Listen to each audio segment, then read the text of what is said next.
Magandang umaga po sa inyong lahat. Do you think our lives is a consequence of a series of fortunate or unfortunate events? Do you think life here on earth is random and arbitrary? I don't think so. May kadahilanan ng lahat ng bagay, hindi ho ba? At may dahilan kung bakit tayo naging Kristiyano at bakit tayo naging Katoliko. It's not by chance. It's not by the whims of our parents that we were baptized as Christians. We were chosen, set apart, holy in the sight of God and His people, as all Christians do.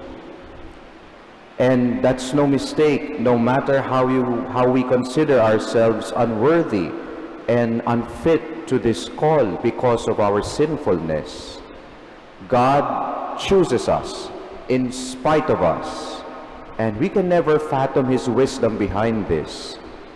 But one thing we know, we are chosen for a purpose. May kadahilanan. In our gospel, Jesus chose 12 apostles among His disciples who will be the pillars of His church, where He is the cornerstone. You all know, itong 12 ito, they were not the best of the best, not the best of preachers, not the most charismatic of personalities, not the wisest and the most eloquent and the most loving like Jesus is, but He still chose them nonetheless. Two things we can learn from the call of the apostles. One, Jesus chooses with intentionality. My dear brothers and sisters, we are no random selection chosen by lot. No. Just like the 12, we were chosen and we have a unique mission. Every Christian is called to a unique mission by Jesus. He chooses with intentionality. And two, Jesus remains with those He chooses. After choosing the 12, ganun na lang ba? Pagkapili, saka ipapadala? No. Jesus remained with them with the duration of His public ministry.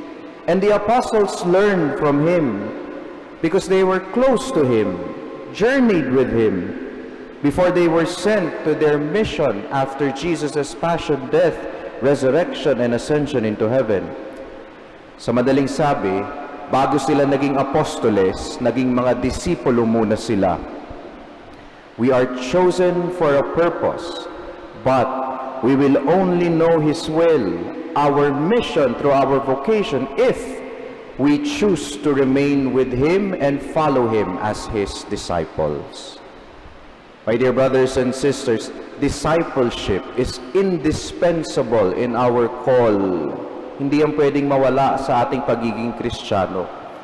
Kapag tinawag kang Kristiyano, ibig sabihin, tagasunod ka ni Kristo. Disciples. We can never live out the purpose of our call without discipleship. And so we must be rooted in Jesus, for He is the one who called, so that we may grow in our relationship with Him in intimacy and trust. And then that we must walk with Him, so that we may remain by His side as disciples on this pilgrimage back to the Father. This is the discipleship needed from us to fulfill our mission as His chosen ones. Just like Saint Francis de Sales, the saint we remember today, in his writings, the foundation of all his writings is rootedness in Jesus and imitation of Jesus, in the fulfillment of Jesus' greatest commandment, love God and love your neighbor. So my dear brothers and sisters, He chose you from the world that you may go and bear fruit that will last.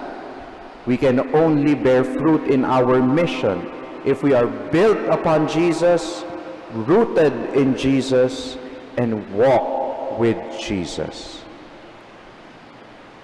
Amen.